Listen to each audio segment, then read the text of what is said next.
जो मैं आप सबका एक बार फिर दिल से इस भविष्यवाणी की पढ़ाई में स्वागत करता हूँ। प्रभु ने बहुतायत से हमारी अगुवाई की है। हर पढ़ाई में यदि आप गौर कर रहे हो तो प्रभु देखिए किस सामर्थी रूप से अपने वचन की सच्चाइयों को हमारे सामने स्पष्ट कर रहे हैं। मैं उम्मीद कर रहा हूँ चीज़ों कि आप इन सच्चाइयों को एक बार सुनकर ही नहीं बल्कि बार बार जाकर दोहरा रहे हैं।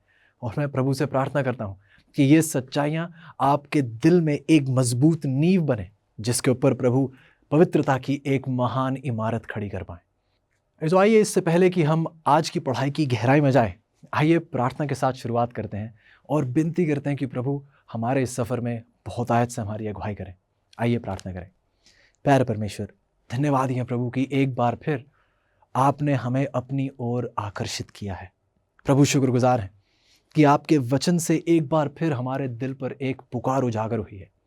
और प्रभु धन्यवादी हैं आपकी पवित्र आत्मा की अगुवाई के लिए, उस प्रेरणा के लिए, उस उत्साह के लिए जो बार बार आपके द्वारा हमें प्रदान किया जाता है। प्रभु धन्यवादी हैं कि आपने इन सच्चाइयों से बार बार हमारी नज़र इस दुनिया से उठाकर अपनी ओर लगाई है। और प्रभु एक बार फिर जब एक और स्वर्गीय सच्चाई हमारे सामने स्पष्ट होती है आज प्रभु, तो विनती है प्रभु हमारी मदद कीजिएगा कि हम अपने दिलों को कठोर ना करें, बल्कि आपकी पवित्र आत्मा को ये पूरी इजाज़त दें प्रभु कि हमारे पूरे जीवन पर कब्जा केवल आप और आप ही का हो। प्रभु एक बार फिर हमारी अगुवाई कीजिएगा। विनती करते हैं कि हमारे दिलों को कृपया करके पाक साफ कीजिएगा प्रभु जी, ताकि कोई भी रुकावट हमें आप तक पहुंचने से रोक ना पाए। धन्यवाद है प्रभु, जिस महान कार्य को आप अंजाम देने जा रहे हैं, आपका नाम सदा से सदा ऊंचा उठाया जाए प्रभु, क्योंकि ये सब कुछ हम आपके प्यारे बेटे प्रभु यीशु के नाम से मांगते हैं। आमीन आमीन। जो आप सबका एक बार फिर स्वागत है। आज का हमारा अहम शीर्षक है, हम परमेश्वर पर भरोसा करते हैं। आइए इसी के साथ हमारा ध्यान हमारी कहानी की ओर जाता है। हम उस कहानी की ओर जाते हैं जो बहुत बहुत वर्षों पहले हुई, याकूब की कहानी।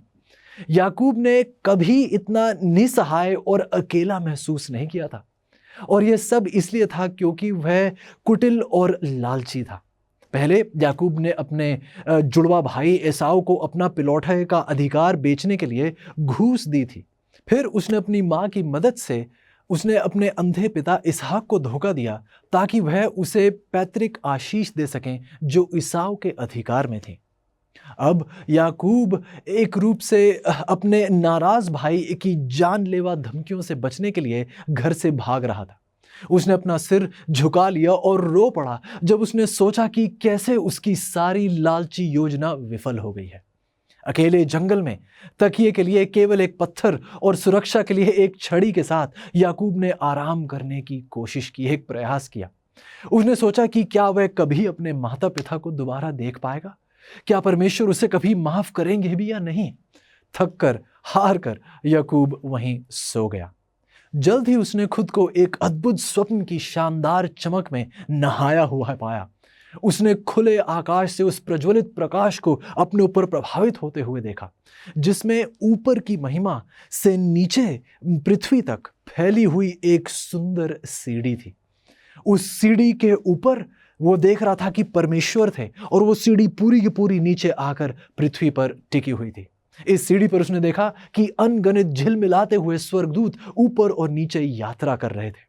तब याकूब ने यहोवा को स्वर्ग से बोलते सुना और उसे अपनी यात्रा में आशीष देने का वचन दिया। परमेश्वर ने, यहोवा ने याकूब के साथ भी वही वाचा दृढ़ की जो उसने इब्राहिम और इसहाक के साथ बांधी थी।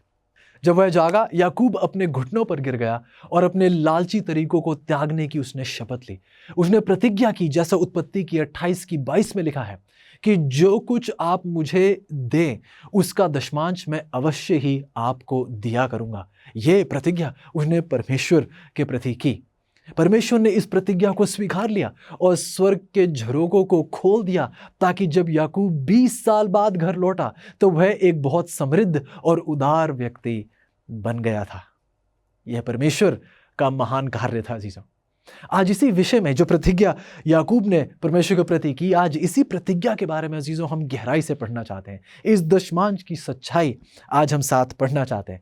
इसी के साथ आज का मुफ्त ऑफर मैं आपके सामने पेश करना चाहूँगा। आज की हमारी ये अध्ययन संदर्शिका जिसका शीर्षक है, हम परमेश्वर पर भरोसा करते हैं।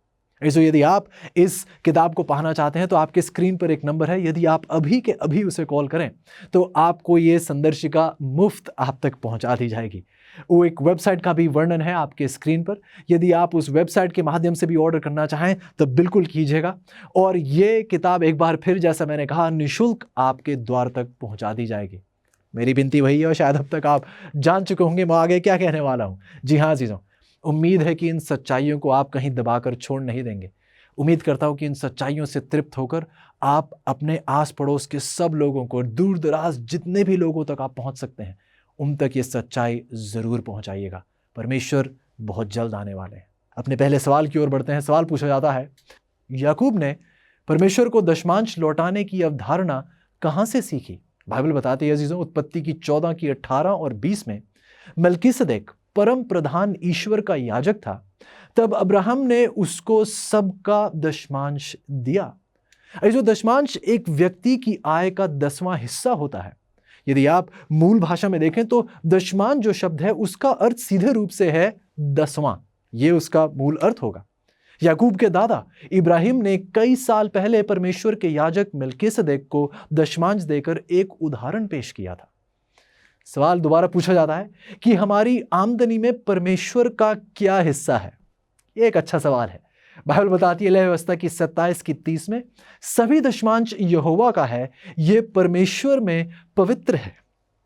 आप मेरे साथ पूर्ण रूप से सहमत होंगे कि यदि सही मायने में देखा जाए तो यकीनन हमारा 100% जो है वह सब कुछ परमेश्वर का ही है। आप मानते हैं कि नहीं? धर्म संहिता की 24 की 1 यदि आप पढ़ें तो बाइबल कहती है पृथ्वी और जो कुछ उसमें है वह यहोवा ही का है। जगत और उसमें निवास करने वाले भी वह सब किसके हैं? उसी प्रभु परमेश्वर के हैं। जो सच्चाई ये है कि जब आप माइक्रोस्कोप से भी जो उन चीजों को देखते हैं जो आप अपनी आंखों से नहीं देख पाते हैं, यह आयत कह रही है भजन संहिता की 24 की 1 में कि वो चीजें भी परमेश्वर के कब्जे में हैं। तो सवाल आज मेरा आपसे यह है अजीजों, यदि इतना सब कुछ परमेश्वर का है तो आज आप कितने परमेश्वर के हैं? यकीनन केवल 10वां हिस्सा ही नहीं, हम में जितना कुछ, हमारे पास जितना कुछ है और जितना हम हैं, जितने हम हैं, यह सब कुछ केवल परमेश्वर का ही है। तो सवाल हमें अपने आप से पूछना चाहिए, यदि हम परमेश्वर की रचना है तो हमारा जीवन किस हद तक परमेश्वर में समर्पित है? आपका जीवन आज किस हद तक परमेश्वर में समर्पित है? अजीजों, परमेश्वर हमसे यह स्वीकार करने के लिए कहते हैं कि हम मानते हैं कि यह सब उसी का है। यह स्वीकारने के लिए परमेश्वर हमसे गुजारिश कर रहे हैं कि एक दशमांश या हमारी वृद्धि का 10% लौटाने के द्वारा हम ये दर्शा रहे हैं, ये प्रकाशित कर रहे हैं, हम अपनी निर्भरता परमेश्वर पर दिखा रहे हैं कि हमारा भरोसा इस पैसे पर नहीं, इस धन पर नहीं, इस संपत्ति पर नहीं, हमारा भरोसा हमारे परमेश्वर पर है। सवाल पूछा जाता है अजीजों, परमेश्वर हमारे दशमांश के साथ क्या करते हैं? बाइबल बताती है गिनती की किताब उसका 18 अध्याय उसकी 21 और 24 आयत, जो सेवा लेवी करते हैं उसके बदले मैं उनको इस्राएलियों का सब दशमांश उनका निज भाग कर देता हूं। इस्राएली जो दशमांश यहोवा को विशेष भेंट करके देंगे उसे मैं लेवियों को निज भाग करके देता हूं।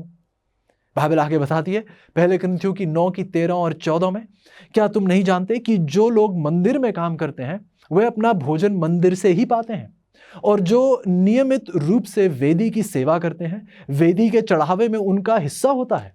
इसी प्रकार प्रभु ने व्यवस्था दी है कि सुसमाचार के प्रचारकों की आजीविका सुसमाचार के प्रचार से ही होनी चाहिए। ध्यान से सुनेगा एक बार फिर कि सुसमाचार के प्रचारकों की आजीविका सुसमाचार के प्रचार से ही होनी चाहिए। जो पुराने नियम में परमेश्वर ने निर्देश दिए थे कि दशमांश का उपयोग लेवी वंशियों को सहारा देने के लिए किया जाए, जो उसके सेवक थे, जो उसकी सेवकाई कर रहे थे, उसकी सेवा टहल कर रहे थे उसके पवित्र स्थान में। पहले कुरिन्थियों की 9 की 13 में परमेश्वर कहते हैं कि जैसे पुराने समय में याजकों को मंदिर के दशमांश से वेतन मिलता था, वैसे ही सुसमाचार के सेवकों को आज कलीसिया के द्वारा दिए गए दशमांश से भुगतान किया जाना चाहिए। यह परमेश्वर की आज्ञा है। सवाल एक बार फिर पूछा जाता है कि क्या दशमांश प्रणाली मूसा की पुरानी व्यवस्था का हिस्सा है जो क्रूस पर समाप्त हो गई थी?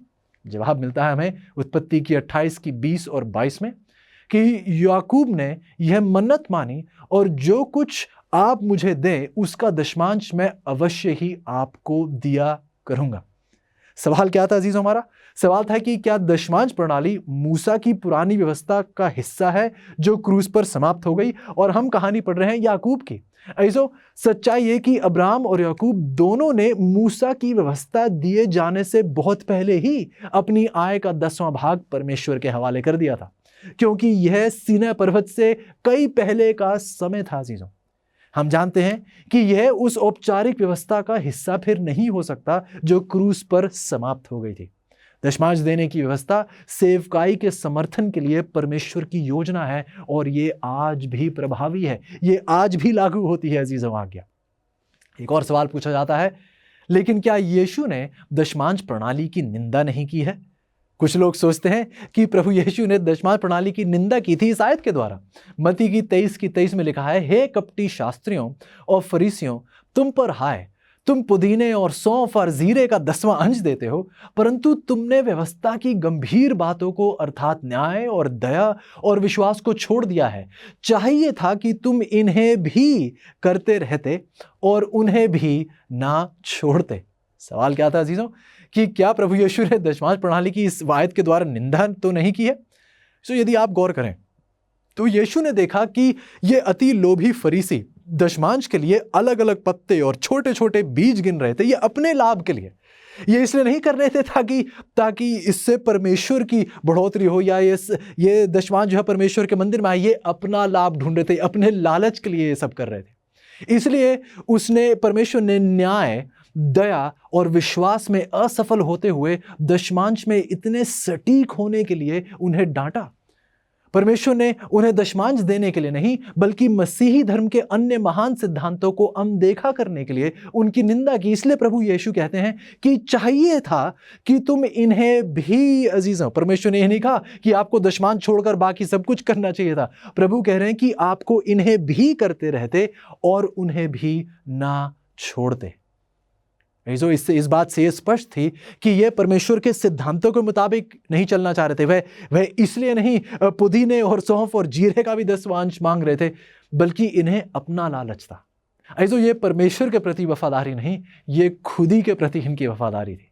तो सवाल पूछा जा रहा है, क्या परमेश्वर ने दशमांश प्रणाली की निंदा की? बिल्कुल नहीं, बल्कि परमेश्वर कह रहे आप ये भी करते रहते और बाकी की बातें भी ना छोड़ते। अगला सवाल पूछा जाता है जीजों कि दशमांश देने के बारे में परमेश्वर क्या अद्भुत प्रतिज्ञा करते हैं। गौर से सुनिएगा। मलाकी की 3:10 में परमेश्वर कहते हैं, सारे दशमांश भंडार में ले आओ कि मेरे भवन में भोजन वस्तु रहे। और सेनाओं का यहोवा यह कहता है कि ऐसा करके मुझे परखो कि मैं आकाश के झरोखे तुम्हारे लिए खोलकर तुम्हारे ऊपर अपरंपार आशीष की वर्षा करता हूं कि नहीं। गौर से सुनिएगा जीजों। जो परमेश्वर यहां यह कह रहे हैं कि यदि आप संदेह कर रहे हैं तो आप दशमांश देने का प्रयास करके तो देखें। प्रभु कह रहे हैं कि आप मुझे परखें, मुझे देखें कि क्या मैं आपके पास वह आशीष नहीं लौटाऊंगा जिसे रखने तक की आपके पास जगह तक भी नहीं होगी। अजीजों, लाखों दशमांश देने वाले बताएंगे कि यह यकीनन एक सच्चाई है।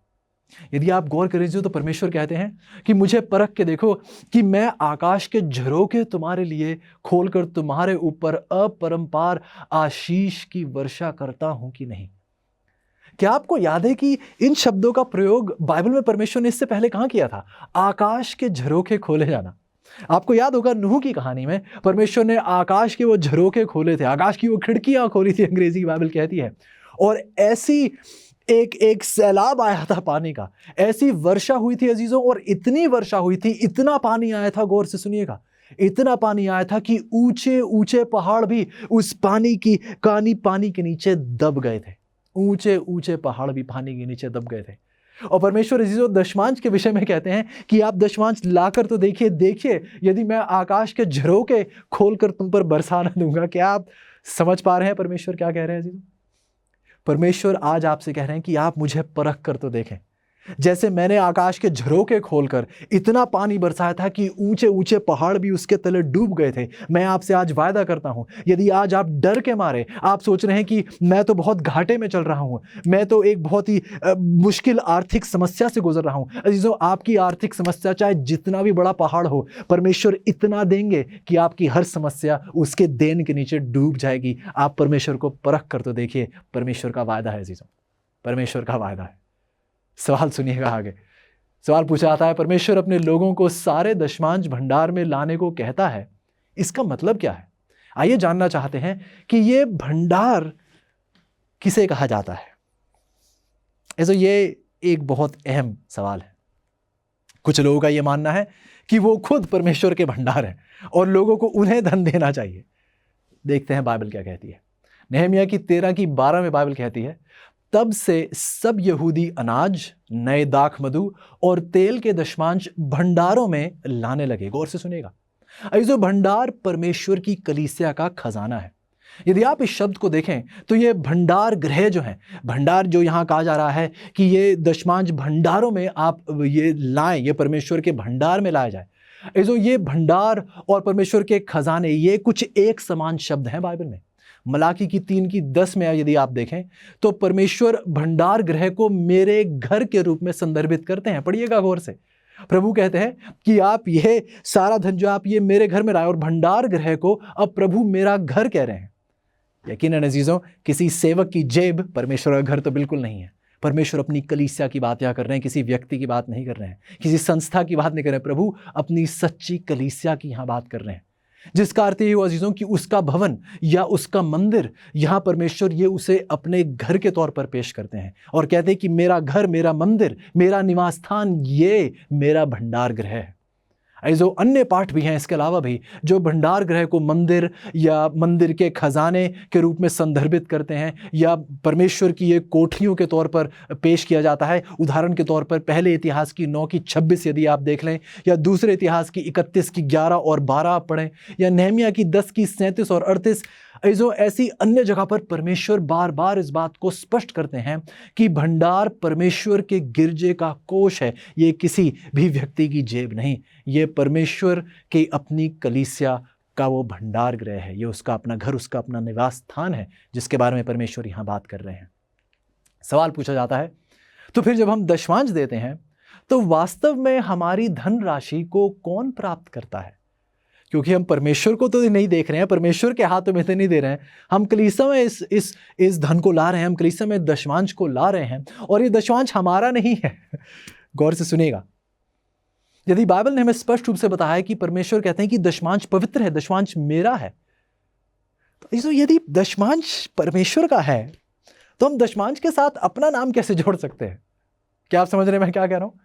क्या हम कभी ये कह सकते हैं कि ये मेरा है, ये मैं दशमांश, ये मेरा दशमांश है जो मैं परमेश्वर को दे रहा हूं? नहीं, यदि ये पहले से ही इस पर परमेश्वर का हक है और हम परमेश्वर को दशमांश दे नहीं रहे, हम परमेश्वर को उसका दशमांश लौटा रहे हैं, ये उसका हिस्सा है, हम केवल उसको लौटा रहे हैं जो उसका है। यकीनन जैसे मैंने पहले कहा, सही मायने में तो सब कुछ उसका है, लेकिन परमेश्वर उसमें से सिर्फ 10वां भाग कहते हैं कि आप मेरे लिए रखें, इसको आप अपने लिए इस्तेमाल ना करें, इसे आप मेरे पास लाएं। तो अजीजों, यदि ये दशमांश का हक परमेश्वर का है तो इसके साथ मैं अपने आप को कैसे जोड़ दूं? मैं कैसे कह सकता हूं कि मैंने दशमांश दिया है, ये मेरा दशमांश है जो मैं कलीसिया को दे रहा हूं? अजीजों, क्या आप किसी की चीज लेकर उसी को दोबारा लौटाकर अपना नाम उसके साथ जोड़ सकते हैं? आप ही सोचिए, यदि मैं अपने एक मित्र से उनकी एक गाड़ी मैं थोड़ी देर के लिए उनसे मांगूं और उनकी गाड़ी चलाऊं, और जब मैं उनको गाड़ी लौटाऊं तो और ये कहूं कि मैं अपनी गाड़ी आपको दे रहा हूं, क्या ये कोई मतलब रखता है? ऐसो क्या ये समझदारी हुई? बिल्कुल नहीं। मैं उन्हीं की गाड़ी उनको दोबारा लौटा रहा हूं। ऐसो दशमांश दिए नहीं जाते, दशमांश लौटाए जाते हैं। ये हमारे नहीं है, ये परमेश्वर के हैं। आइए हम इस बात को बहुत गहराई से समझें। सवाल हमसे पूछ रहा है कि जब हम ये दशमांश दे रहे हैं तो वास्तव में हमारी धनराशि कौन प्राप्त कर रहा है? हमारे सवाल का जवाब मिलता है कुलुस्सियों की 3:23 में कि जो कुछ तुम करते हो तन मन से करो, यह समझकर कि मनुष्यों के लिए नहीं परंतु प्रभु के लिए करते हो।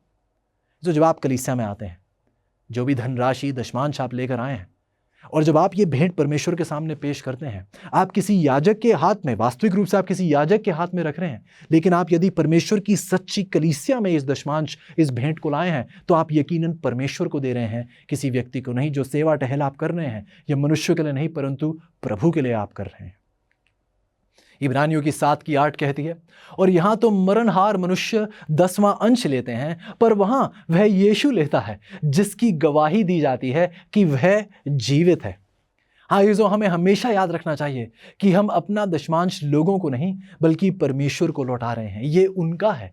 हमें इस बारे में चिंता करने की आवश्यकता नहीं है कि दशमांश का उपयोग कैसे किया जाता है। शायद मैं किसी अजीज से बात कर रहा हूं, कुछ चीज़ों को ये चिंता हो जाती है कि पता नहीं याजक सही रूप से दशमांश का इस्तेमाल कर भी रहे हैं या नहीं। ऐसो आपको तो बल्कि घबराना चाहिए कि यदि इस याजक ने, इस व्यक्ति ने, इस पासवान ने परमेश्वर के दशमांश का गलत प्रयोग किया तो परमेश्वर इसके साथ क्या करेंगे। ऐसो हमें चिंतित होने की ज़रूरत नहीं है कि हमारे दशमांश का उपयोग कैसे किया जा रहा है। ये सोचने की जरूरत नहीं है कि अरे हमें परमेश्वर दिखाई नहीं दे रहे, हम उन्हीं के हाथ में इस दशमांश को रखेंगे। यदि आप प्रभु की सच्ची कलीसिया में दशमांश लेकर आए हैं तो आपको ये परमेश्वर के भरोसे छोड़ देना है। वह अपने स्वयं के धन की देखभाल करने के लिए और अपने धन के प्रबंधन में गैर जिम्मेदार हो सकने वाले किसी भी व्यक्ति को ठीक से संभालने के लिए बहुत बड़ा है, बहुत योग्य है। चीज़ों आइए हम ये चिंता परमेश्वर के हाथ में छोड़ दें। सवाल पूछा जाता है, दशमांश के अलावा, दशमांश जो परमेश्वर का ही है, वह अपने लोगों से और क्या चाहते हैं। इसो आइए, मैं उम्मीद करता हूं कि आप और मैं ये शायद नाम मानना शुरू कर दिया हो हम कि परमेश्वर को हमारा धन चाहिए। सोचिएगा थोड़ी देर के लिए, जिसने अपने शब्दों से इस ब्रह्मांड की रचना की है चीजों, क्या उसे हमारे सोने चांदी का लालच है।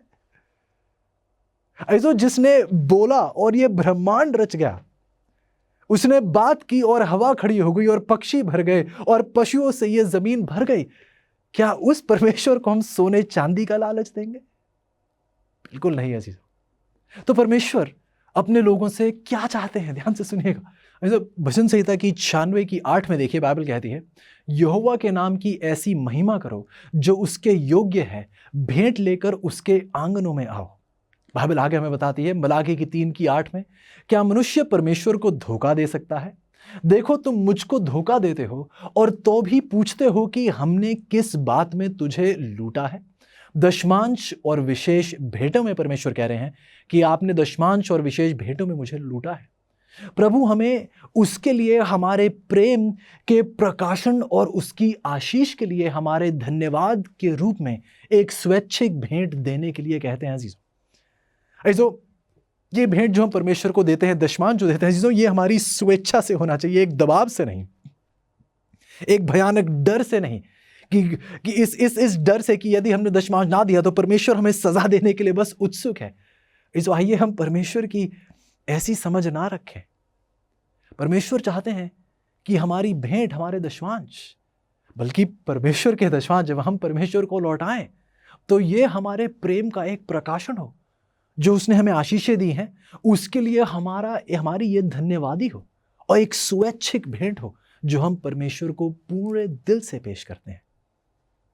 ये जो हम कुछ गहराई में जा रहे हैं, यहाँ सिर्फ धन की बात नहीं हो रही है। प्रभु बहुत गहरी बातें यहाँ कर रहे हैं। मैं आगे आपके सामने इनका जिक्र करूंगा। सवाल पूछा जाता है जो कि हमें भेंट के रूप में कितना देना चाहिए। सुनते हैं जवाब। 2 कुरिन्थियों की 9:7 कहती है, हर एक जन जैसा मन में ठाने वैसा ही दान करे, ना कि कुड़ के और ना दबाव से, क्योंकि परमेश्वर हर्ष से देने वाले से प्रेम रखता है। ऐसे बाइबल एक विशिष्ट राशि निर्धारित नहीं करती है। प्रत्येक व्यक्ति तय करता है अपनी स्वेच्छा से कि भेंट के लिए वह कितना देना चाहता है। जैसे भी प्रभाव परमेश्वर उसके दिल पर डालें, वह परमेश्वर के साथ यह तय करता है कि वह कितनी भेंट परमेश्वर को पेश करना चाहता है। अगला सवाल पूछता है, यदि हम परमेश्वर के राज्य को विरासत में प्राप्त करने की उम्मीद करते हैं तो हमें किस परीक्षा में सफल होना चाहिए जिसमें आदम और हव्वा विफल हुए। अहम सवाल। आइए पढ़ते हैं उत्पत्ति की 3:3। बाइबल कहती है, पर जो वृक्ष वाटिका के बीच में है उसके फल के विषय में परमेश्वर ने कहा है कि ना तो तुम उसको खाना और ना उसको छूना, नहीं तो तुम मर जाओगे। जब उस शैतान ने उस सर्प के द्वारा उस हवा से यह सवाल पूछा, तो हवा ने यह जवाब दिया कि परमेश्वर ने हमें उस वृक्ष का फल खाने से मना किया है। जो गौर से सुनेगा, यहां एक बहुत अहम सीख पेश की जा रही है परमेश्वर के द्वारा। परमेश्वर ने आदम और हव्वा से कहा कि वह अच्छे और बुरे के ज्ञान के वृक्ष को छोड़कर वाटिका के सभी वृक्षों का फल खा सकते हैं। उन्हें उस पेड़ का फल नहीं खाना था, नहीं तो उन्हें मृत्यु का सामना करना पड़ता। परमेश्वर ने पेड़ के चारों ओर किसी बिजली का बाड़ा नहीं लगाया था जिससे वह करंट खाकर दूर भाग जाते, बल्कि परमेश्वर ने जानबूझ को उन्हें वहां रखा जहां वह इस फल तक पहुंच सकते थे। और उन्होंने ठीक ऐसा ही किया, क्योंकि वह उन्होंने इसलिए किया क्योंकि ऐसा नहीं था कि उन्होंने शैतान की बात पर भरोसा कर लिया। गौर से सुनिए, हमें शायद लगता है कि हवा को शैतान की बात पर भरोसा आया, यह उसका बड़ा पाप था। जो सबसे बड़ा पाप तो यह था कि हवा को परमेश्वर के वचन पर भरोसा नहीं था। जो हमारा महान पाप यह नहीं है कि हमने शैतान की बातों पर भरोसा कर लिया है। हमारा बहुत बड़ा महान पाप तो यह है कि हमने परमेश्वर की बातों पर पूर्ण रूप से अपने पूरे मन से भरोसा नहीं किया है। आइए हम ऐसा पाप ना करें। ऐसा गौर कीजिएगा, आज परमेश्वर हम सभी को एक ही परीक्षा देता है, एक ही परीक्षा देता है। वह कहता है तुम अपने पास आने वाले सारे पैसे रख सकते हो। हालांकि सही मायने में सब मेरे हैं, लेकिन मैं जितने पैसे, जितना आमदनी आप कमा रहे हैं, ये सब आप रख सकते हैं। मुझे 1/10वां हिस्सा है, उसको छोड़कर वह पैसे मेरे हैं, आप उसे ना लें। बस उस पैसे को छोड़कर आप बाकी सारा धन ले सकते हैं। क्या आपको समानता दिखाई दे रही है उस वृक्ष के साथ? परमेश्वर हम सबसे कहते हैं कि जितना धन आपको ये मिल रहा है, ये सब आप रखें, केवल उस 10वें भाग को आप हाथ ना लगाएं। वो 10वां भाग सिर्फ मेरे लिए है। हालांकि वह इसे वहां छोड़ देते हैं। परमेश्वर ये 10वां भाग फिर दोबारा किसी बिजली के बाड़े में नहीं रखते कि यदि आपने हाथ लगाया तो आप करंट खाएंगे, नहीं। परमेश्वर बल्कि इस पैसे को वहां छोड़ देते हैं जहां हमारी पहुंच है, ठीक जैसे वो वृक्ष आदम और हव्वा की पहुंच में था। यदि हम चाहें तो इसे ले सकते हैं, परंतु जब हम ऐसा करते हैं तो हम वही आदम और हव्वा के पाप को दोहरा रहे हैं। अजीजों, परमेश्वर को उस विशेष वृक्ष के फल की आवश्यकता नहीं थी, ठीक जैसे परमेश्वर को आपकी धन संपत्ति की जरूरत नहीं है। अजीजों, उम्मीद करता हूं कि हम इस बात को सही मायने में तार्किक रूप से समझें कि परमेश्वर जो ब्रह्मांड का सृष्टि करता है, उसे हमारे सोने चांदी में क्या दिलचस्पी है। अजीजों, ये सोना चांदी परमेश्वर अपने लिए नहीं मांग रहे हैं। गौर से सुनिएगा इस बात को, इस सच्चाई को। ये इस पूरी पढ़ाई का सारांश है। अजीजों, ये दशवांश, ये चंदे, ये भेंट जब हम परमेश्वर को देते हैं तो ये परमेश्वर अपने लिए नहीं मांग रहे हैं, ये अपने लालच के लिए नहीं मांग रहे हैं। जब हम परमेश्वर को दशमांश और भेंट देना सीखते हैं, इससे परमेश्वर हमें परमेश्वर पर निर्भर होने की सीख दे रहे हैं। परमेश्वर हमें सिखा रहे हैं कि किस प्रकार हमें अपनी धन संपत्ति पर निर्भर नहीं, हमें परमेश्वर पर निर्भर होकर सीखना जरूरी है। परमेश्वर ये एक बहुत अहम सीख आपको और मुझे सिखा रहे हैं। परमेश्वर सिखाना चाहते हैं कि मनुष्य अपनी रोटी के ताकत पर नहीं जीता है, वह परमेश्वर की ताकत पर जीता है। कि कोई भी व्यक्ति अपनी आमदनी के हिस्से पर नहीं जीता है, वह परमेश्वर की सामर्थ्य से जीता है। ऐसो आज परमेश्वर ने हमें जीवित रखा है, हमारी आमदनी ने नहीं। जी हाँ, हमें मेहनत करने की जरूरत है। बाइबल हुक्म देती है, परमेश्वर हुक्म देता है कि हमें मेहनती रूप से प्रयास करने की जरूरत है। लेकिन आइए हमारी निर्भरता कभी भी अपनी मेहनत, अपने बल पर नहीं, हमेशा परमेश्वर पर हो। दशमांश और भेंट हमें सिखाते हैं कि कम में भी प्रभु उसे बहुतायत से आशीषित कर सकते हैं, क्योंकि परमेश्वर पर हमारी निर्भरता है। गौर कीजिएगा अजीजों, परमेश्वर को उस विशेष वृक्ष के फल की आवश्यकता नहीं थी, ये उनकी वफादारी की परीक्षा थी, ठीक जैसे दशमांश हमारी वफादारी की परीक्षा है।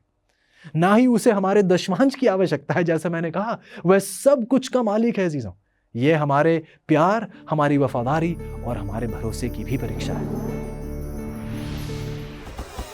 हमारे टूटे हुए संसार के लिए क्या प्रभु की योजना जानना चाहते हैं? जैसे हम बाइबल की भविष्यवाणी देखते हैं, आप अपनी सबसे बड़ी चुनौतियों के लिए भरोसेमंद हल प्राप्त करना चाहते हैं। प्रोत्साहित करने वाली और प्रकाशन देने वाली amazing facts Bible study guide Bible पर आधारित 27 टॉपिकल लेसन्स प्रदान करती हैं, जिसमें सुंदर ग्राफिक्स और स्पष्ट उत्तर दिए गए हैं, जिसे समझना बहुत ही आसान है। हर बाइबल स्टडी गाइड आपको व्यवहारिक उत्तर की ओर लेकर जाती है, आपके जीवन के सबसे महत्वपूर्ण सवालों के लिए। मैं कैसे तंदुरुस्त संबंध पा सकता हूँ, यीशु मसीह फिर से कब और कैसे आएंगे, और भी बहुत कुछ। अपने भविष्य को अवसर पर मत छोड़िए, सत्य से अपने जीवन को बदल दीजिए। Amazing facts Bible study guide के द्वारा ये उपलब्ध हैं इंग्लिश, हिंदी, तमिल और तेलुगु भाषा में। तो इंतजार मत कीजिए, अपने स्टडी गाइड का पूरा सेट ऑर्डर कीजिए और विजिट कीजिए bookstore.aftv.in पर। सवाल सुनिएगा अगला। जब हम परमेश्वर को दशमांश और भेंट वापस करने से मना करते हैं तो हम कौन सी आज्ञा का उल्लंघन करते हैं? शायद आप चकित रह जाएं, लेकिन हम इस आज्ञा का उल्लंघन करते हैं। निर्गमन की 20:15 कहती है कि तू चोरी ना करना। जी हाँ अजीजों, जब हम परमेश्वर से उसी की दशमांश रख लेते हैं तो हम परमेश्वर से चुरा रहे हैं। बाइबल हमें बताती है मलाकी की 3:8, क्या मनुष्य परमेश्वर को धोखा दे सकता है? देखो तुम मुझको धोखा देते हो तो भी पूछते हो कि हमने किस बात में तुझे लूटा है? दशमांश और विशेष भेंटों में। जो माफी चाहता हूं, लेकिन परमेश्वर कहते हैं कि जो दशमांश और भेंटों में जानबूझकर विश्वासघात कर रहे हैं वह डाकू हैं, वह चोर हैं, जानते हुए कि ये इस पर परमेश्वर का हक है, जानते हुए जब आप उससे उसी का धन लूट रहे हैं, तो ये चोरी है, ये एक डाका डालना है। क्या ये काफी बुरा नहीं है कि जब लोग एक दूसरे से चोरी करते हैं? ये अपने आप में ही इतनी बुरी बात है, लेकिन ये तो एक अद्भुत, एक भयानक विचार है कि लोग अब परमेश्वर से भी चोरी करने का साहस करेंगे। तो ये विश्वास करना तो कठिन है कि जिन लोगों को परमेश्वर ने दुनिया तक परमेश्वर का सुसमाचार फैलाने का आदेश दिया है, वही लोग परमेश्वर से उसी का धन चुरा रहे हैं। इसे परमेश्वर के दिल को ठेस पहुंचती है जब परमेश्वर ऐसा होते हुए देखते हैं। सवाल सुनिएगा अगला। परमेश्वर के अनुसार उन लोगों का क्या होगा जो जानबूझकर उसे दशमांश और भेंट में लूटते हैं? मलाकी की 3:9 कहती है, तुम पर भारी श्राप पड़ा है क्योंकि तुम मुझे लूटते हो, वरन सारी जाति ऐसा करती है। पहले कुरिन्थियों की 6:10 कहती है, ना चोर, ना लोभी, ना पियक्कड़, ना गाली देने वाले, ना अंधेर करने वाले परमेश्वर के राज्य के वारिस होंगे। ऐसे जो दशमांश और भेंट में विश्वास योग्य नहीं है वह श्रापित है अजीजों। और जब तक कि वह नहीं बदलते, जब तक वह पश्चाताप नहीं करते, मन फिराव नहीं करते, वह चोरों के समान परमेश्वर के राज्य से बाहर रह जाएंगे। दुखित बात है अजीजों, लेकिन यह सत्य है। एक और सवाल पूछा जाता है कि लोभ इतना खतरनाक क्यों है? बाइबल बताती है लूका की 12:34 में, क्योंकि जहां तुम्हारा धन है वहां तुम्हारा मन भी लगा रहेगा। शायद मुझे समझाने की भी जरूरत नहीं है अजीजों। परमेश्वर इतने स्पष्ट शब्दों में यह बात सच कर दी है कि लोभ, लालच घातक है, क्योंकि हमारे दिल हमारे निवेश का पालन करते हैं। हमारे दिल वहीं रहते हैं जहां हमारा धन है। यदि मेरा ध्यान अधिक से अधिक धन संपत्ति इकट्ठा करने पर लगा रहेगा तो मेरा हृदय लोभी, लालची और गर्वित हो जाता है। लेकिन अगर मेरा ध्यान परमेश्वर के कार्य को आगे बढ़ाने पर लगा रहेगा तो मेरा दिल परवाह करने वाला, मेरा दिल एक प्रेम करने वाला, उदार और विनम्र हो जाता है। ऐसो हमारे दिल अनिवार्य रूप से हमारे खजाने का पालन करते हैं। हमें यह कभी नहीं भूलना चाहिए अजीजों कि यहूदा का लालच, यहूदा से आप वाकिफ हैं कि यहूदा का लालच और पैसे के लिए उसका प्रेम ही था जिसने उसे चांदी के 30 सिक्कों के लिए, महज 30 सिक्कों के लिए उसने अपने प्रभु यीशु को धोखा देने के लिए एक प्रेरणा हासिल की, केवल महज 30 चांदी के सिक्कों के लिए। सवाल सुनिएगा अजीजों, आप क्या सोचते हैं यीशु को कैसा लगता है जब हम उन्हें दशमांश और विशेष भेंट ना देकर लूटते हैं? बाइबल बताती है इब्रानियों की 3:10, इस कारण मैं उस समय के लोगों से रूठा रहा और कहा कि इनके मन सदा भटकते रहते हैं और इन्होंने मेरे मार्गों को नहीं पहचाना। इस आप ही सोचिएगा, यीशु शायद एक माता पिता की तरह है। एक माता पिता जैसा महसूस करते हैं जब वे देखते हैं कि उन्हीं की संतान उन्हीं की जेब से पैसा चुरा रही है। मान लीजिए एक पिता देखते हैं, एक अपने बच्चे को देखते हैं कि उन्हीं का बेटा उन्हीं के बटुए से पैसे चुरा रहा है। इसो सच्चाई तो यह है कि पैसा खोना कोई उस पिता के लिए इतनी बड़ी बात नहीं है। हाँ, पैसे का उन्हें घाटा हो रहा है, लेकिन पैसे खोने का इतना दर्द नहीं होता है जितना दर्द वह देखते हैं अपने बच्चे की इस सत्य निष्ठा के विषय में। जब वह देखते हैं कि उनका बच्चा सच्चा नहीं है, ईमानदार नहीं है, धोखेबाज है, जब वह देखते हैं कि उसका प्रेम और विश्वास कम होता चला जा रहा है, ये एक पिता और एक माता के लिए निराशाजनक होता है चीजों। निश्चित रूप से हम में से कोई भी अपने उद्धारकर्ता के दिल को दुखी नहीं करना चाहता है, ये मैं मानता हूँ अजीजों। मुझे नहीं लगता आप में से कोई भी अपने परमेश्वर को ठेस पहुंचाना चाहते होंगे।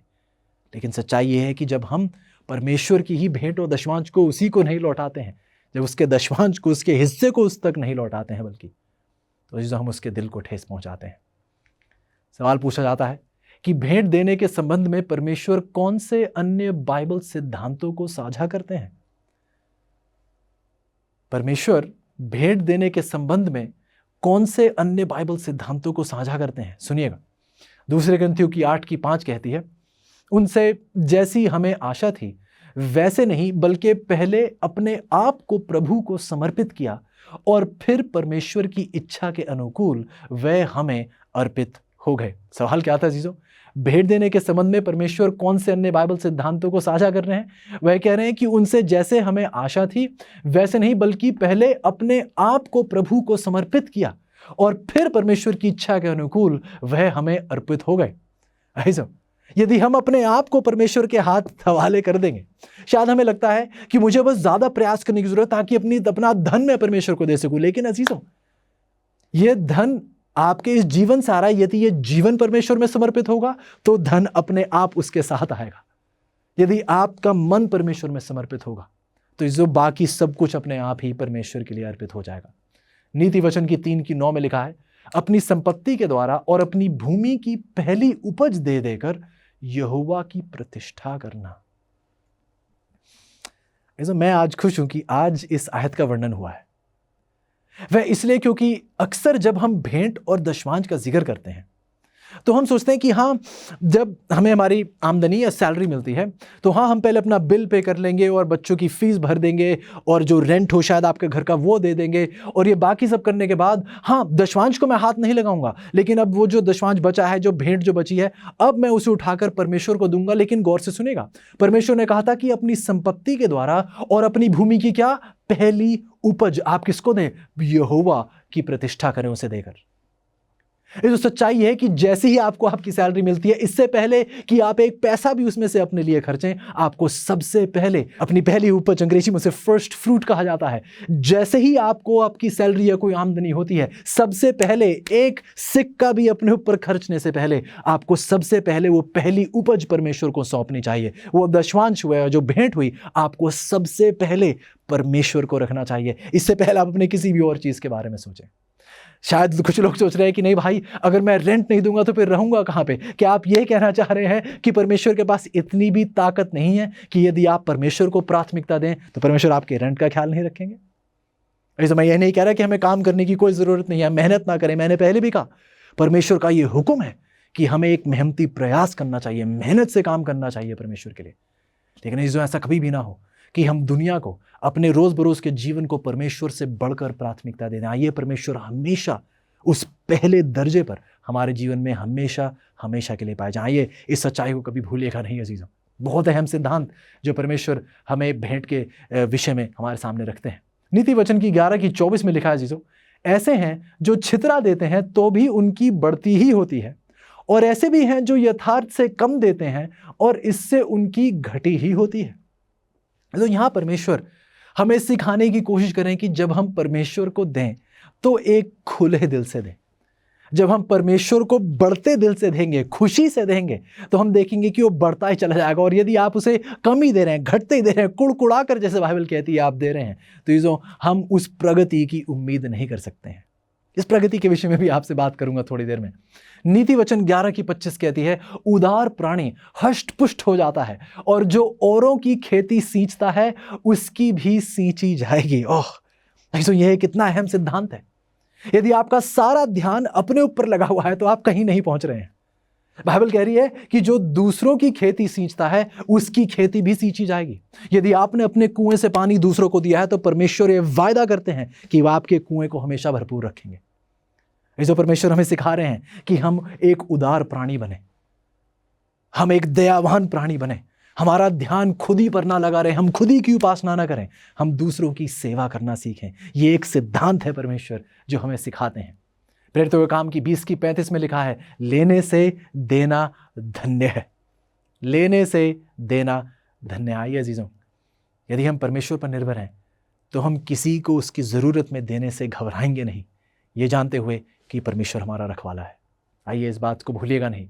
लूका की 12:21 कहती है, ऐसा ही वह मनुष्य भी है जो अपने लिए धन बटोरता है परंतु परमेश्वर की दृष्टि में धनी नहीं है। ऐसो ये भी कैसा धन हुआ जो आपने बटोर तो लिया, देख तो लिया, लेकिन परमेश्वर की दृष्टि में अभी भी आप गरीब ही हैं, आप धनी नहीं हुए हैं। ऐसो धनी तो फिर वो हुआ जिसने अपना सब कुछ लौटाकर किसी और के घर में रोटी डाली। कुछ लोगों को ये चिंता रहती कि नहीं, मैं कल क्या खाऊंगा, मुझे आज ये पैसा बचा के रखना चाहिए ताकि मैं अपने कल का खाना तैयार सकूं। मैं ये नहीं कह रहा कि बचत करना बुरी बात है, लेकिन अक्सर अजीजों आपके सामने एक व्यक्ति होता है जिसको आज की रोटी नहीं मिल रही है और आप अपने कल की रोटी की चिंता कर रहे हैं। आज एक आप सामने एक ऐसा व्यक्ति है जो यदि आज उसने नहीं खाया तो शायद आज उसकी मृत्यु हो जाए। आप अपना कल बचाने के लिए किसी को आज मार देंगे।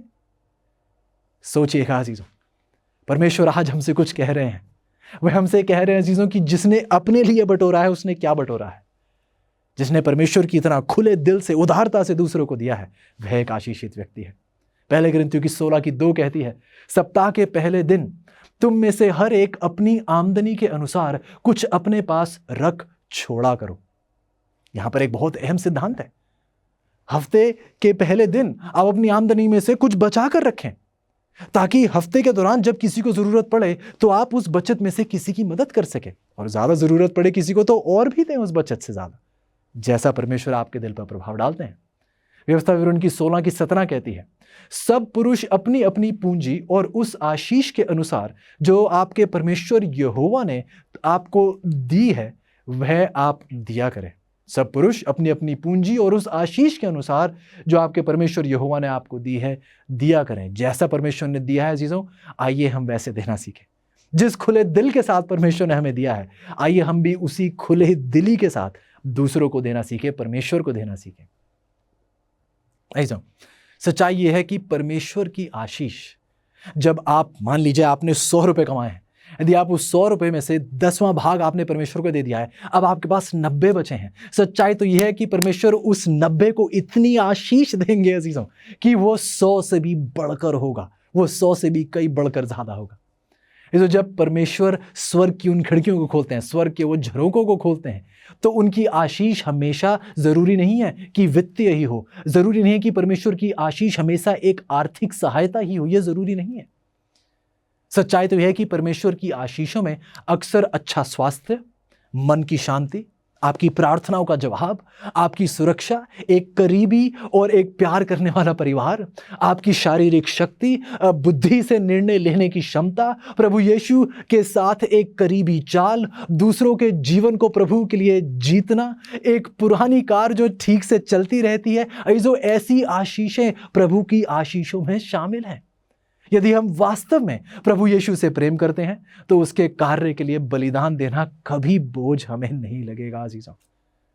सच्चाई तो यह है, यदि आप ध्यान दें तो आप परमेश्वर से ज्यादा नहीं दे सकते। क्या आपने सुना मैंने क्या कहा? शायद आप ये सोच रहे हैं कि नहीं, शायद मैं कुछ ज्यादा ही दे रहा हूं। सच्चाई तो यह है कि आप परमेश्वर से ज्यादा दे ही नहीं सकते। आप कितना दे देंगे? यदि आप अपनी सारी धन संपत्ति भी खाली कर दें, कि आप परमेश्वर से ज्यादा दे पाएंगे? बिल्कुल नहीं अजीजों। परमेश्वर कहते हैं मुझे परख कर देखें, जिस दरिया दिली से मैं आपको देता हूं आप भी देना सीखें। परमेश्वर ने वादा दिया है कि वो आपका ख्याल रखेंगे अजीजों। ये एक आशीष है, ये एक परमेश्वर का बल्कि वायदा है, एक शानदार विशेष अधिकार जिसे हम बड़े आनंद और संतुष्टि के साथ निभाएं। ये परमेश्वर की इच्छा है। अगला सवाल पूछता है कि जो सीढ़ी याकूब ने स्वप्न में देखी वह किसका प्रतीक थी? प्रभु यीशु जवाब देते हैं यूहन्ना की 1:51 में, मैं तुमसे सच कहता हूं कि तुम स्वर्ग को खुला हुआ, परमेश्वर के स्वर्गदूतों को ऊपर जाते और मनुष्य के पुत्र के ऊपर उतरते देखोगे। याकूब ने एक सीढ़ी देखी थी जो स्वर्ग को पृथ्वी से जोड़ रही थी, जो मनुष्य के पुत्र का प्रतीक है। प्रभु यीशु कहते हैं मैं वो सीढ़ी हूं जो याकूब ने देखी, जिसके ऊपर स्वर्गदूत ऊपर जाते हुए नजर आते हैं और स्वर्ग से नीचे आते हुए नजर आते हैं। ये आपकी दुआओं को, आपकी प्रार्थनाओं को स्वर्ग ऊपर लेकर जा रहे हैं और स्वर्ग की आशीषें उंडेलने के लिए स्वर्ग से नीचे मेरी वजह से आपके पास आ रहे हैं। ऐसो सच्चाई यह है कि मलाकी की 3:10 में परमेश्वर कहते हैं कि यदि हम सारा दशमांश भंडार में ले आएं, तो वह हमारे लिए स्वर्ग के झरोखे खोल देगा और ऐसी आशीष उंडेलेगा जिस आशीष को रखने की हमारे पास जगह तक नहीं होगी। ऐसे प्रभु यीशु के द्वारा स्वर्ग के ऐसे झरोखे हम पर आज खुले हैं, आशीष के ऐसे भंडार हम पर खुले हैं जिसकी हम कल्पना भी नहीं कर सकते। बाइबल यकीनन सत्य कहती है कि हमारी समझ से कहीं परे, हमारी कल्पना से कहीं पार, हमारी सोच से कहीं परे वो आशीषें हैं जो परमेश्वर ने उनके लिए तैयार की हैं जो परमेश्वर से मोहब्बत करते हैं। अगला सवाल सुनिएगा, वह सबसे बड़ा उपहार क्या है जो हम यीशु को दे सकते हैं? बाइबल जवाब देती है नीति वचन की 23:26 में, हे मेरे पुत्र, अपना मन मेरी ओर लगा और तेरी दृष्टि मेरे चाल चलन पर लगी रहे।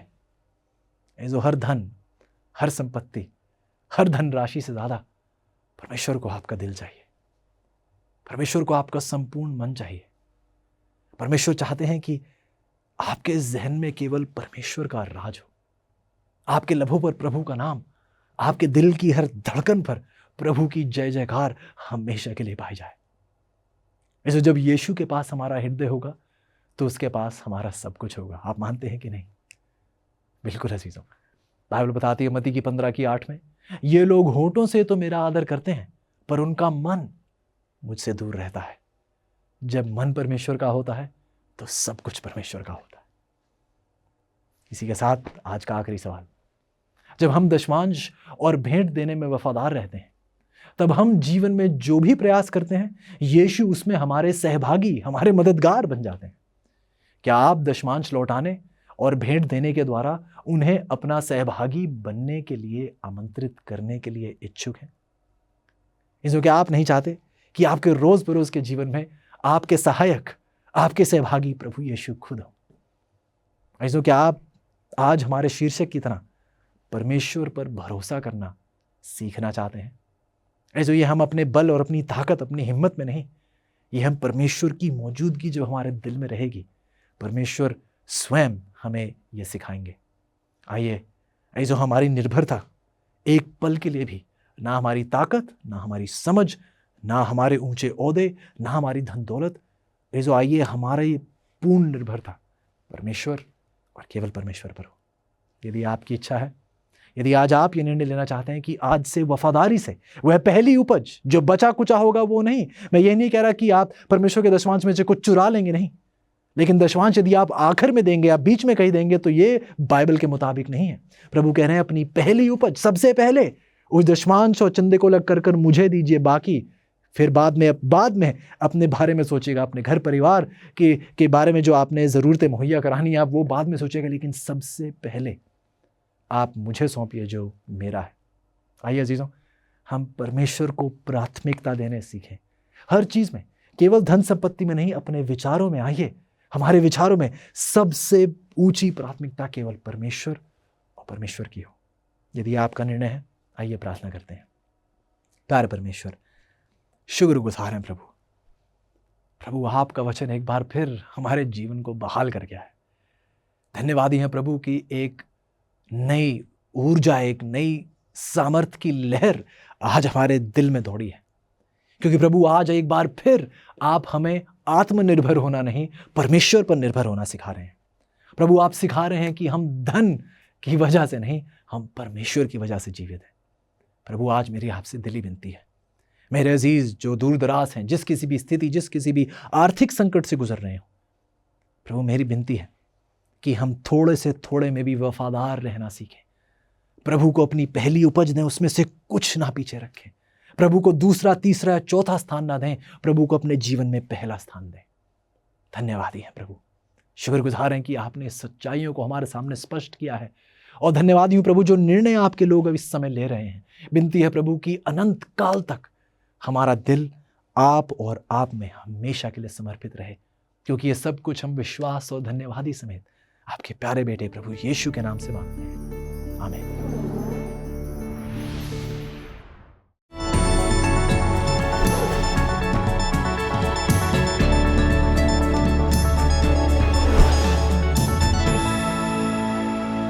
आज के स्मार्टफोन में ये पूरी संसार की जानकारी है जो आपके हाथ की हथेली में आ जाती है, और हमारे अंगूठे से हम काम करते हैं। इससे अपने सामान खरीद सकते हैं, कसरत की रेजिम को पूरा कर सकते हैं, वीडियो देख सकते हैं, संगीत सुन सकते हैं, आप इंटरनेशनल वर्ल्ड वाइड वेब को देख सकते हैं, जो कि शायद हमेशा अच्छी बात ना हो। और क्या आप जानते हैं कि इसमें बहुत ज्यादा कंप्यूटर प्रोसेसिंग टेक्नोलॉजी है। इस छोटे से स्मार्टफोन में नासा ने मनुष्य को चांद पर पहुंचाने के लिए जो उपयोग किया उससे बढ़कर है। और मैं तो भूल ही गया, फोन कॉल करने के लिए इसका उपयोग होता है, लेकिन आज इसे कौन करता है? आज की बातचीत में कोई वाक्य ही नहीं रहते हैं, ये तो बस शॉर्ट मैसेज सर्विसिंग है या फिर SMS टेक्सटिंग है।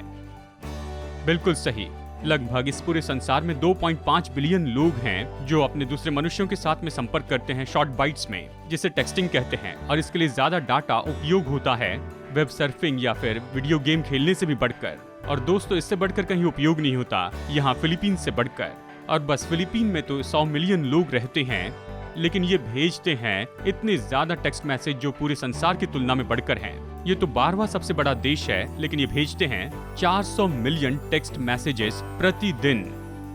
वाव, ये तो उंगलियों का बहुत उपयोग है।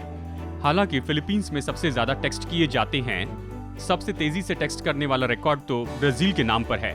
एक जवान जिनका नाम है मार्सेल फर्नांडिस फाइलो, और वो टेक्स्ट कर सकते हैं 25 ऐसे उलझे हुए शब्द लगभग 18 सेकंड में ही। वाह, अगर मैं अपनी पत्नी को टेक्स्ट करूं आई लव यू तो इसके लिए ज्यादा समय लगता है, और सेंड प्रेस करूं अंगूठे से। टेक्सटिंग के बारे में खासियत यह है कि आप कहीं भी टेक्स्ट भेज सकते हैं। लोगों में घिरे हैं और आप व्यक्तिगत संदेश भेजना चाहते हैं तो टेक्स्ट भेजते हैं। अगर आप सबवे में हैं या फिर एयरपोर्ट पर हैं तो टेक्स्ट भेज सकते हैं। अगर आप शोर में घिरे हुए हैं या शोर करने वाले लोगों में हैं तो टेक्स्ट करें, बस ड्राइविंग करते हुए टेक्स्ट न करें। ये बहुत ही अद्भुत है दोस्तों। आप हमेशा संदेश दे सकते हैं परमेश्वर को प्रार्थना के द्वारा। जब आप सोच रहे हैं मैं कौन से स्कूल में जाऊं या फिर मैं कौन सी नौकरी करूं, मैं किससे मिलूं जो मेरे भविष्य का जीवन साथी हो सकता है, आपकी प्रार्थना लंबी न होने पाए। बाइबल की सबसे छोटी प्रार्थना 3 शब्दों की है। पतरस ने कहा प्रभु मुझे बचा ले, और यीशु ने इसका जवाब दिया। चाहे आप कितनी भी रफ्तार से टेक्स्ट करते हैं, जब आप प्रभु से बातें करते हैं, जानते हो आपसे क्या मांगता है? आपकी प्रार्थना सुनता है आपके आमीन कहने के पहले ही, सेंड बटन दबाने के पहले। सच में दोस्तों, आप प्रभु को प्रसन्न करेंगे जब आप उसे रेगुलर मैसेज भेजेंगे अपने दिल से उसके पास। तो क्यों ना अभी इस समय उससे बात कर ले।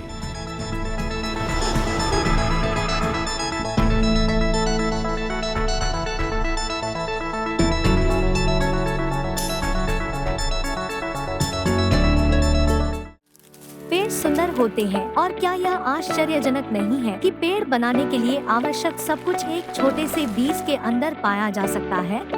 आपकी और क्या आश्चर्यजनक है? इस छोटे से QR कोड के अंदर वह सब कुछ है जो आपको आत्मिक रूप से बढ़ने में मदद करने के लिए चाहिए। द अमेजिंग फैक्ट्स इंडिया लिंकट्री, बस इसे स्कैन करें और आप हमारे बाइबल रीडिंग प्लान से जुड़ जाएंगे। हमारी website, YouTube, Facebook, Instagram, share chat और बहुत कुछ, अब आप जुड़े हुए हैं। इस छोटे से QR कोड को स्कैन करें और आज ही बढ़ना शुरू करें।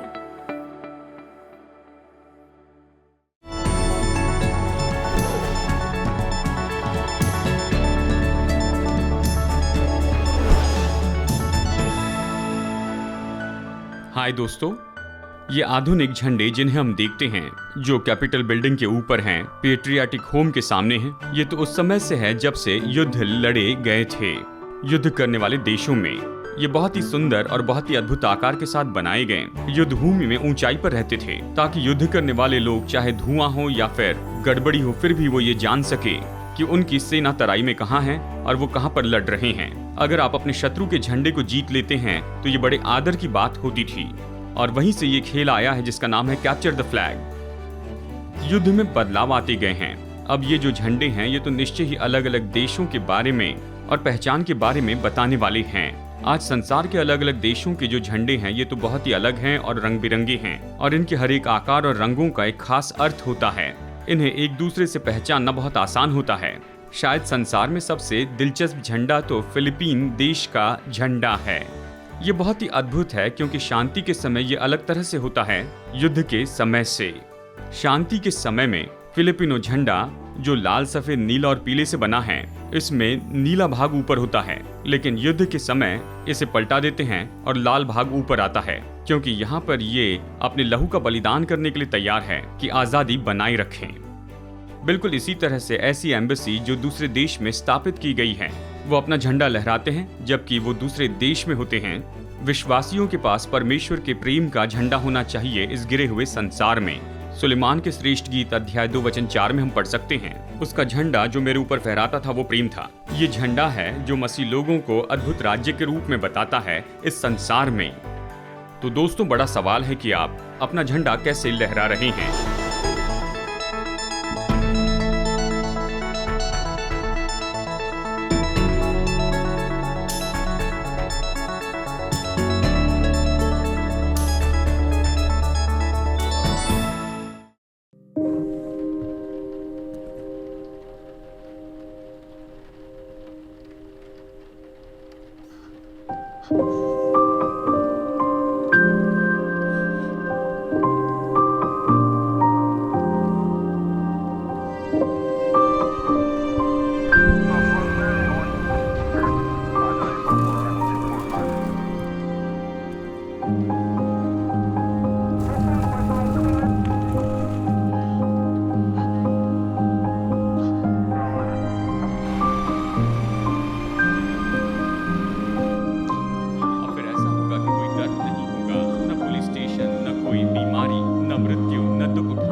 असली बात है दोस्तों, हमारे संसार का ये दुख तो परमेश्वर की योजना के अनुसार नहीं था। वो सब कुछ अपनी असली योजना में वापस लेकर आएगा। धन्य है जो मन के दीन है, वो स्वर्ग के राज्य के वारिस होंगे। क्योंकि मैं भूखा था और तुमने मुझे खाने के लिए दिया। मेरे इन छोटे से छोटे भाइयों के लिए तुमने जो कुछ भी किया है वो तुमने मेरे लिए किया है।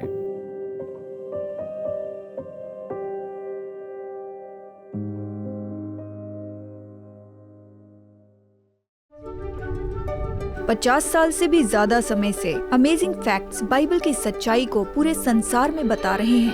यीशु की आज्ञा है कि हम प्रचार करें, हर देश में, हर जाति में, हर भाषा में प्रचार करें। आपकी प्रार्थना और सहायता के लिए धन्यवाद।